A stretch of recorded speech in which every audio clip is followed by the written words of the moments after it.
The staff had no clue who they were messing with when they showed him disrespect. It was a regular Thursday afternoon in Memphis, Tennessee, and there was Ethan Marshall, a self-made guy, a multi-millionaire, and CEO of Southern Table, this restaurant chain that was all over the country. Now, Ethan wasn't exactly expecting the situation he wound up in. He'd worked his tail off for years to build his business, starting with just one little soul food joint back in his old neighborhood.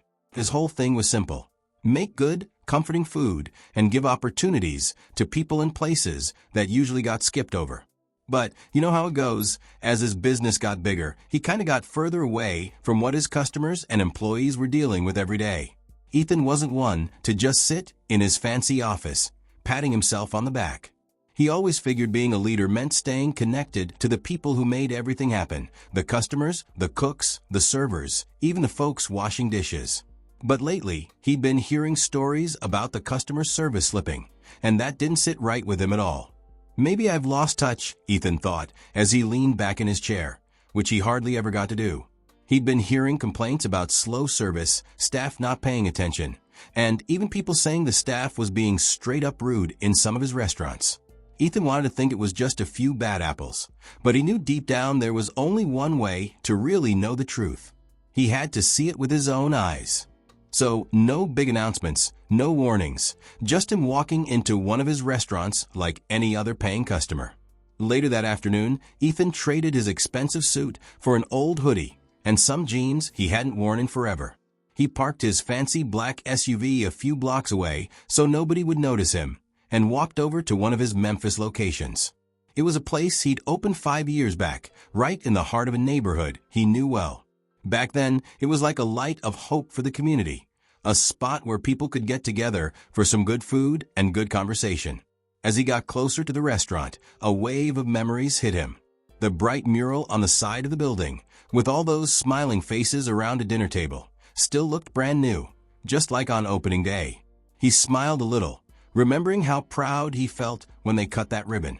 But today wasn't about looking back. Today was about seeing things as they really were. The parking lot was almost full, which was a good sign. Meant they were probably having a busy lunch crowd. Ethan went through the front door, and that smell of fried chicken and collard greens hit him like a hug. He took a look around, checking out the dining area, the staff, and the customers. Families, couples, and people eating alone were sitting at the tables, and there was a nice buzz of conversation. Everything looked normal, but Ethan knew better than to just take things at face value. He walked up to the hostess stand, where this young woman was leaning on the counter, just scrolling through her phone. She didn't even look up. Ethan cleared his throat, real soft. Still nothing. He waited a second and then tried again. He tried again. "Excuse me," he said, keeping his voice calm but firm. The hostess finally looked up, but she didn't seem too thrilled about it. "Yeah." He gave her a polite smile. "I'd like a table for one," he said. Without saying anything, she grabbed a menu and pointed toward the dining area while still staring at her phone. "Sit wherever you want," she mumbled. Ethan's smile dropped a little. It wasn't exactly the welcome he was hoping for, but he decided to let it go. Maybe she was having a rough one. He grabbed the menu and headed toward a small table by the window, feeling a little uneasy. But as he sat there waiting, Ethan started to notice things that made that feeling even stronger. Ethan got comfortable at the small table near the window and took a minute to check out the room. The restaurant was hopping, the kind of energy he remembered from way back when he was working the floor himself. Servers were running around with trays, customers were laughing and talking over plates of catfish and cornbread, and the kitchen door kept swinging open, letting out steam and the smell of fried okra. But something didn't feel right. Ethan saw the tables around him were getting plenty of attention. One server with a big smile went up to a family of 4, chatting them up while refilling their drinks and taking their dessert order. Another server leaned in close to a table to tell them about the special. But here he was, sitting all alone for almost 10 minutes, and nobody even noticed him. He decided to wait a little longer. He didn't want to jump to conclusions. Maybe they were short-handed. Maybe they just didn't see him sitting there. But as the minutes passed, he started to get a little impatient. He watched as servers walked right by his table, not even glancing his way, carrying dishes to customers who had come in way after him. Ethan shifted in his seat and looked at the menu he was holding. It was the same menu he had designed, full of dishes that told the story of where he came from, recipes his grandma had passed down, flavors that people had loved for years. It felt weird, sitting here in one of his own restaurants and not even being able to get someone to bring him some water. When a server finally started walking toward him, Ethan felt a little hopeful. The young guy, his name tag said Logan, stopped at the table next to him to take their order. Ethan sat up a little straighter, hoping Logan would come over to him next. But instead, Logan walked away as soon as he was done with the other table, not even looking in Ethan's direction. Ethan raised his hand a little, trying to get Logan's attention. "Excuse me," he said, trying to sound polite but firm. Logan stopped and just barely turned his head. "Yeah," he said, sounding pretty uninterested. "Could I get some water to start?" Ethan asked, trying to stay calm. Logan just nodded. "Sure," he said, and then disappeared into the kitchen without another word. Ethan waited and kept waiting. Still no water. Nobody checking on him. Just more time to sit there and watch everyone else getting served with a smile. The longer Ethan sat, the harder it got to ignore how different he was being treated. Families and couples were getting a warm welcome, and their servers were taking care of them and being friendly. But him? Nobody even looked his way. He thought about all those customer complaints he'd heard about the service. How many of those people had been treated like this? How many had just walked out, deciding they'd never come back, without him even knowing why? Still, Ethan didn't want to jump to conclusions. He wanted to think there was a good reason for what was happening, something that made sense. But after another 15 minutes went by and his table was still empty, he started to lose hope. But just when Ethan thought things couldn't get any worse, the next thing that happened made him question everything he'd built. Ethan shifted in his seat, getting more and more impatient by the second. The noise of everyone chatting and having a good time almost felt like they were making fun of him, reminding him how far away he felt from the kind of experience he wanted to create. He looked at his phone. Almost 30 minutes had gone by since he sat down, and the water he asked Logan for still wasn't there. At this point, it wasn't just disappointing, it was personal. Ethan didn't think he was the kind of guy who needed special treatment, but he also didn't think he should be treated like he wasn't even there. He took a deep breath, trying to remember why he was here. This wasn't about him. It was about making sure every customer, no matter what they looked like, was treated with respect. He saw Logan across the room, leaning against the counter near the kitchen. The young guy was messing around on his phone, not even paying attention to Ethan's table. Ethan raised his hand again, this time a little more forcefully. "Excuse me," he called out, his voice cutting through the noise of the restaurant. Logan looked up, looking a little annoyed. He slowly walked over to Ethan's table. "Yeah?" he asked, making it clear he'd rather be anywhere else. Ethan kept his cool, even though he was getting pretty irritated. "I've been waiting a while. Can I order now?" Logan shrugged and pulled a notepad out of his pocket, taking his sweet time. "What do you want?" Ethan was surprised by how unprofessional he was being.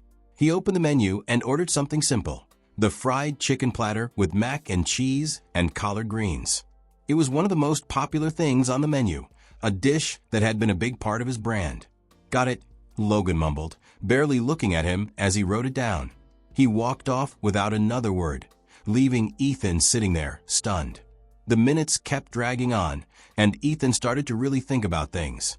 He thought about when he was first starting out, how he'd personally taught everyone working for him to treat every customer like they were family. He always said that being hospitable wasn't just about serving food. It was about making people feel welcome and valued. But here he was, sitting in the very restaurant he'd started from scratch, feeling like he didn't even matter. When Logan finally came back, he didn't bring Ethan's food. He brought the bill to the table next to his. He handed it to them with a cheerful, "Thanks so much for eating here," before walking right past Ethan like he wasn't there. It was like Ethan didn't even exist. The last straw was when Ethan overheard Logan talking to another server near the kitchen. "Man, that guy over by the window looks like he's just sitting there," Logan said, smirking, "probably not even going to leave a tip." Ethan's chest tightened. He put his menu down and looked out the window, trying to understand what he'd just heard. It wasn't just being ignored anymore. It was being flat out disrespected. And why? Because he didn't look like he belonged there. Because he wasn't wearing a suit or showing off how much money he had. It felt like a punch in the gut.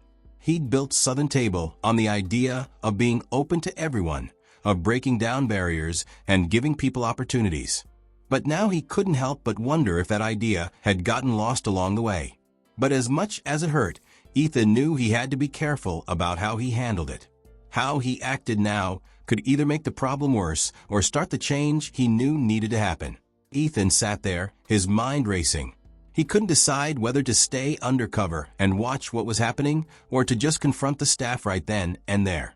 The part of him that had spent years helping people reminded him that this wasn't just about him. It was about something bigger, a problem in the company that needed to be fixed. Finally, Logan came back, carrying Ethan's food. He put the plate down without saying anything, and before Ethan could even thank him, Logan was already walking away. Ethan looked at the food. It looked like it had been thrown together, and it didn't look good. The mac and cheese was barely warm, and the fried chicken, the dish that the restaurant was known for, was so overcooked it didn't even look good. It was the kind of plate that would have made Ethan pull a cook aside and tell them how important it was to make sure everything was consistent and made with care.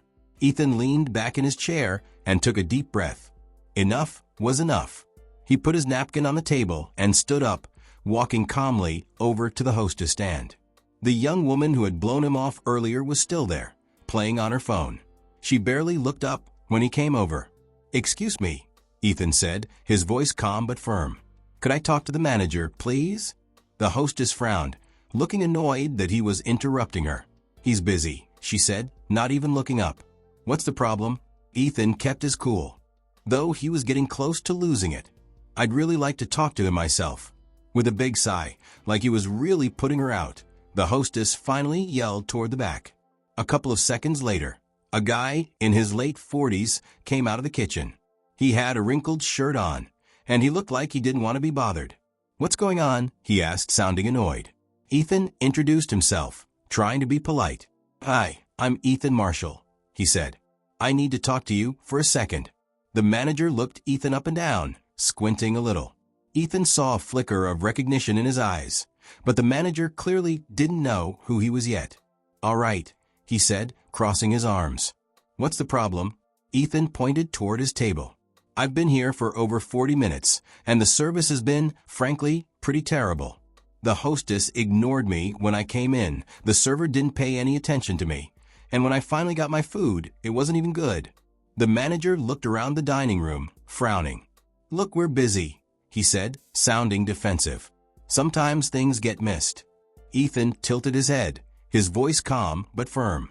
"I know what a busy day looks like. I've been in this business long enough to know what good service looks like too." The manager straightened up, and Ethan could see it finally clicking in his head. The manager's eyes got a little wider as he looked at Ethan more closely.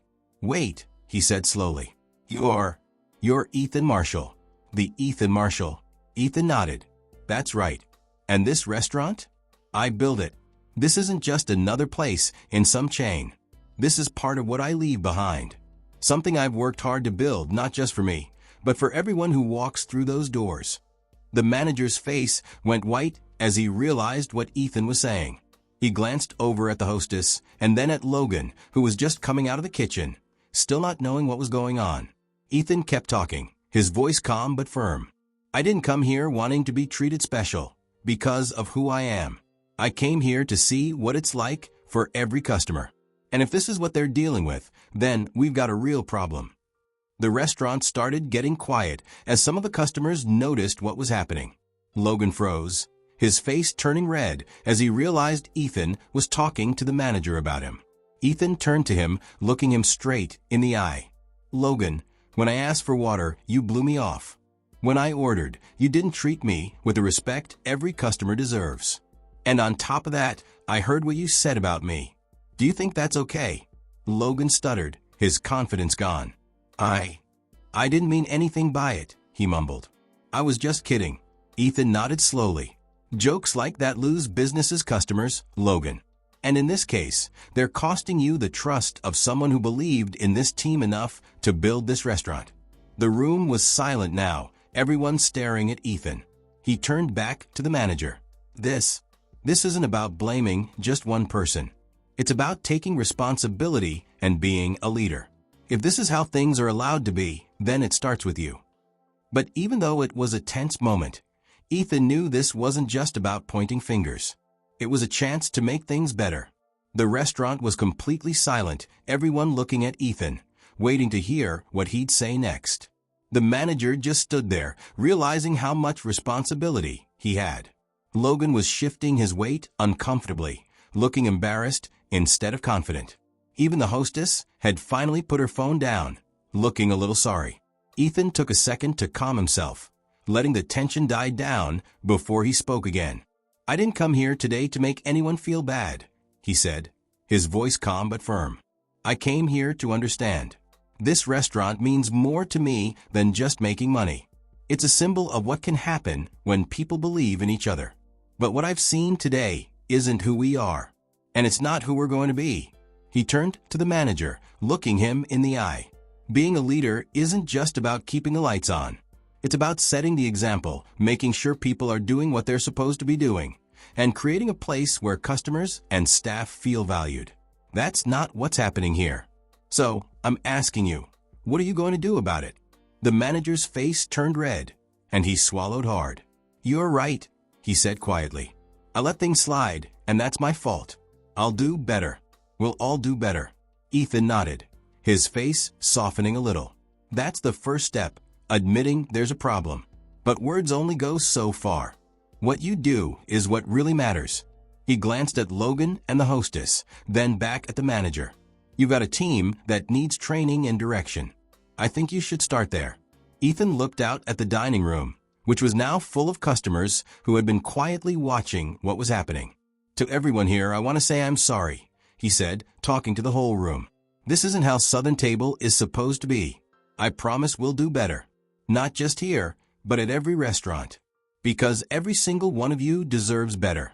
The customers murmured in agreement, and Ethan could feel the tension starting to ease up. But he wasn't done yet. He turned back to Logan and paused for a second before speaking. "You're young," he said, "and we all make mistakes.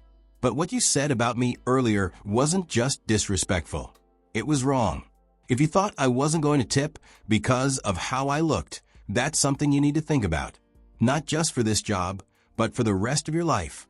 Logan lowered his head, his voice barely audible. "I'm sorry," he said. "I didn't mean it." Ethan replied, "I believe you. But just saying you're sorry isn't enough.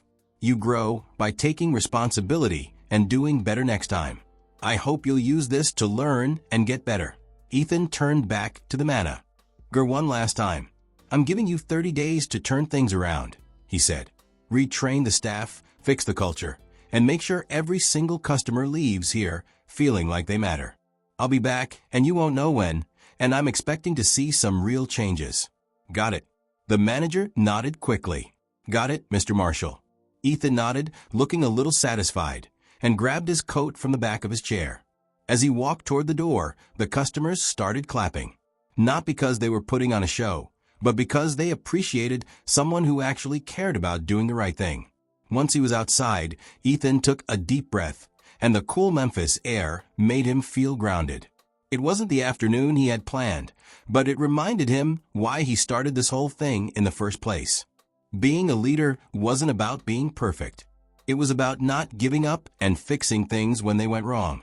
As he walked back to his car, he thought about what he had just learned. Sometimes, even people who mean well need to be reminded of what they believe in. And sometimes, the biggest changes happen when things get uncomfortable and people are honest with each other. Times like these remind you that no matter how successful you get, remembering why you're doing what you're doing is what's really important. Treat people with kindness, take responsibility for your actions, and always try to make things better than they were before. And if you're a leader, remember that it's not just about what you build. It's about how you encourage others to grow with you. So, what do you think about how Ethan handled things? Would you have done anything differently? Let me know what you think in the comments down below, and don't forget to hit that like button, subscribe, and turn on notifications to see more stories like this one.